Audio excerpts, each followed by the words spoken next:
Good morning பிள்ளைகள். எல்லாரும் எப்படி இருக்கிறீங்க? நீங்கள் எல்லாருமே கடவுளுக்குள்ளாக ரொம்ப சந்தோஷமாக இருப்பீங்க, ஆரோக்கியமாக இருப்பீங்கன்னு நான் விசுவாசிக்கிறேன். ஓகே பிள்ளைகள், மறுபடியும் டீச்சர் ஒரு புதிய பாடத்தினூடாக உங்களை நான் சந்திக்க வந்திருக்கிறேன். ஓகேயா பிள்ளைகள்? புறா, நெருப்பு, இதை கேள்விப்பட்டோன்னா உங்களுக்கு என்ன ஞாபகத்துக்கு வருது? நீங்கள் கண்டிப்பாக கெஸ் பண்ணியிருப்பீங்க இல்லையா? பெந்தகோஸ்தே ஞாயிறை குறித்து தான் உங்களுக்கு ஞாபகத்துக்கு வருது இல்லையா? ஓகே பிள்ளைகள், இன்னைக்கு நாம் பெந்தகோஸ்தே ஞாயிறை குறித்து தான் நாம் கற்றுக்கொள்ள போகிறோம். உங்களுக்கு தெரியுமா பிள்ளைகள், பெந்தகோஸ்து அப்படின்னா என்ன அர்த்தம்னு? பிள்ளைகள், பெந்தகோஸ்துனா 50வது நாள் அப்படின்ற பொருள் பிள்ளைகள். சரியா? அப்போ இன்னைக்கு நாம் அதை குறித்து தான் நாம் கற்றுக்கொள்ள போகிறோம். பிள்ளைகள், என்ன நடக்குதுன்னா, ஏசப்பா சிலுவையில் அறிக்கை அடைந்த பின்பதாக அவர் மீண்டும் உயிர் தெழுறாரு பிள்ளைகள். 3வது நாள் உயிர் தெழுந்து 40 நாட்கள் இந்த பூமியில் அவர் இருக்கிறாங்க. அவர் பரத்துக்கு எடுத்துக்கொள்ளப்பட்டதற்கு பின்பதாக சீஷர்கள் எல்லாருமே என்ன பண்றாங்க? ஒன்று கூடி ஜெபிக்கிறாங்க. அது ஒரு 50வது நாளா இருக்கு.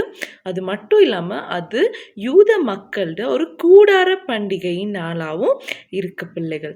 அப்ப ஏசப்பா அவர் பரலோகத்துக்கு எடுத்துக்கொள்ளப்பட்டதற்கு பின்பதாக இந்த சீஷர்கள்லாம் ரொம்ப பயந்து இருக்கிறாங்க. இவ்வளவு நாள் பாருங்க, ஏசப்பாவோட தானே அவங்க இருந்தாங்க இல்லையா? ஏசப்பா தான் அவங்கள எல்லா விதத்துலையும் கைட் பண்ணிக்கிட்டு வழி நடத்தி வந்தாங்க. ஆனா ஏசப்பா மரிச்சு உயிரோட எழுந்து அவர் பரத்துக்கு போனதுக்கு பின்பதாக பிள்ளைகள், சீஷர்கள் எல்லாருமே ரொம்ப பயந்த நிலையில தான் காணப்பட்டாங்க. பிள்ளைகள், உங்க கையில வேதாகமம் திருமறை இருக்குமா இருந்தா நீங்க எடுத்துக்கோங்க.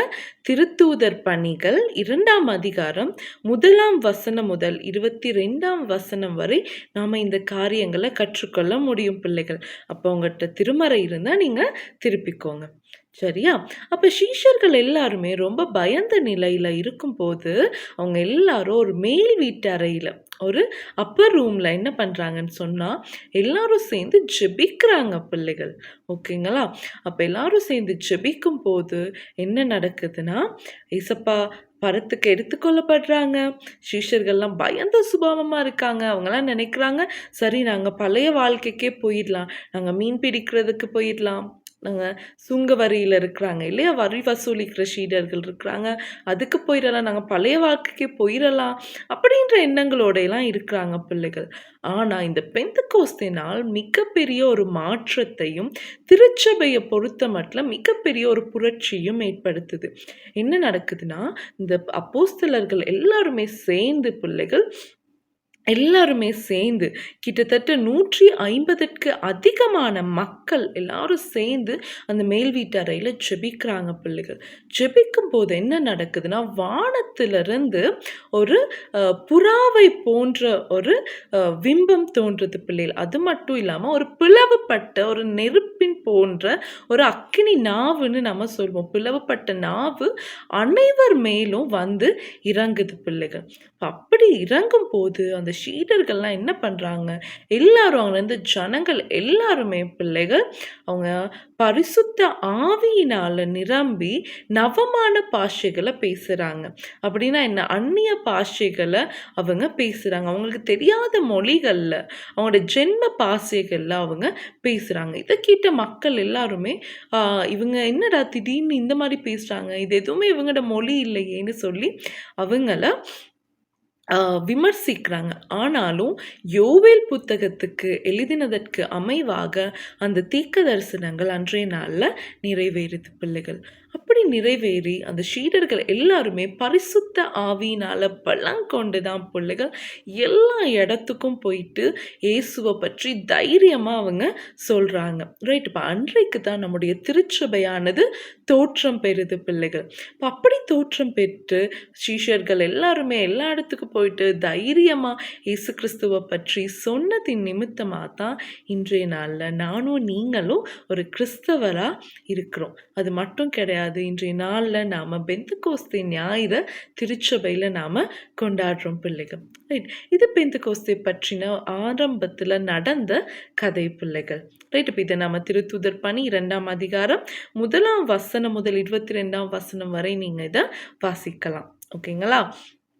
ரைட். அப்ப அதே மாதிரி பரிசுத்த ஆவியானவர் சொல்லிட்டு போறாங்க, நான் உங்களுக்கு ஒரு தேற்றரவாளனை அனுப்புவேன் அப்படின்னு அது இயேசுவானவர் நிறைவேற்றுறாங்க இல்லையா?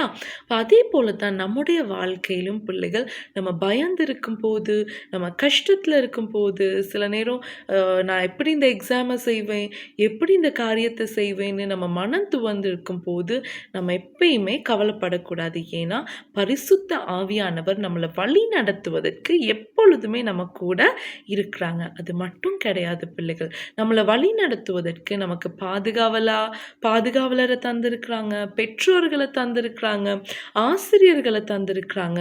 இப்படி நிறைய பேரை கடவுள் நம்மளை கைட் பண்ண வச்சுட்டே இருக்கிறாங்க.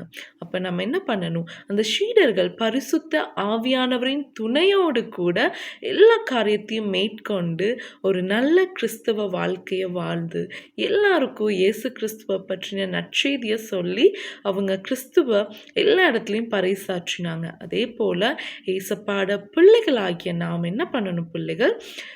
ஏசப்பாட அந்த பரிசுத்த ஆவியானவருக்கு நம்ம செவி கொடுக்கணும். அதே நேரம் கடவுளால் நமக்கு கொடுத்த பெற்றோர்கள், கைடன்ஸ் எல்லாரையுமே என்ன பண்ணணும்? நாம் அவங்க சொல்கிற வார்த்தைகளை கேட்டு அவங்களோட வழிகாட்டுதலில் நாம் நடக்க பழகணும் பிள்ளைகள். அப்போ தான் நம்மளாலையும் அந்த சீடர்களை போல் மிகப்பெரிய காரியங்களை இந்த உலகத்தில் செய்ய முடியும். ஓகேயா பிள்ளைகள்? நான் நினைக்கிறேன் இந்த காரியங்கள் உங்களுக்கு ரொம்பவுமே உபயோகமாக இருந்திருக்கும் அப்படின்னு சொல்லி. ரைட். நம்ம இந்த காரியத்துக்காக ஒரு கண்களை மூடி ஜெபிப்போம். எங்களை அளவுக்கு அதிகமாக நேசிக்கின்ற கர்த்தாவே, இன்றைய நாளில் நாங்கள் கேட்ட தகப்பனே, இந்த பெந்தகோஸ்தே ஞாயிறில் நீங்கள் எப்படி சீடர்கள் எல்லார் மேலேயும் இறங்கி அது பரிசுத்த ஆவியானவரின் துணையோடு கூட அவர்கள் வாழ்க்கையில் நல்ல ஒரு காரியங்களை கற்றுக்கொண்டு உமக்காக வாழ்ந்தார்களோ, அதே போல இன்றைய நாளில் இந்த காரியத்தை கேட்கிற நாங்கள் ஒவ்வொருவரும் கர்த்தாவே, எங்களுடைய பெற்றோருக்கும் எங்களுடைய ஆசிரியர்களுக்கும் எங்களுடைய வழிகாட்டிகளுக்கும் கீழ்ப்படிந்து உமக்கும் கீழ்ப்படிந்து உங்களுடைய வழிகாட்டுதலோடு நல்ல ஒரு வெற்றியான வாழ்க்கை வாழ எங்களுக்கு உதவி செய்யுங்க. இயேசுவின் மூலமாய் ஜெபிக்கிறோம் கர்த்தாவே. ஆமென். ஓகே பிள்ளைகள், thank you so much. God bless you. மறுபடியும் ஒரு புதிய வீடியோவினூடாக உங்களை நான் சந்திக்கிறேன்.